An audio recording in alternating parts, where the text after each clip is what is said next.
सोनू आज काय आहे बेटा? हो, तू पप्पांसाठी काय बनवलंय? Greeting card. आरोही तू काय बनवलंय? Greeting card. आधी तुझं ग्रीटिंग कार्ड कुठे आहे? अरे वा, चल मग आपण पप्पांना देऊ. ओके. पप्पा तर झोपले. हो ना पप्पांना.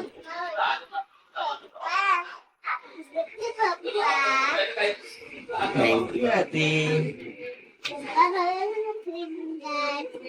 वाव वाव, हे छान म्हणलं आधीने. दाखव बघा दाखव. किती छान म्हणलं आधीने बघा. थँक्यू आधी. अरे बापरे, किती छान म्हणलाय. वाव, थँक्यू बेटा.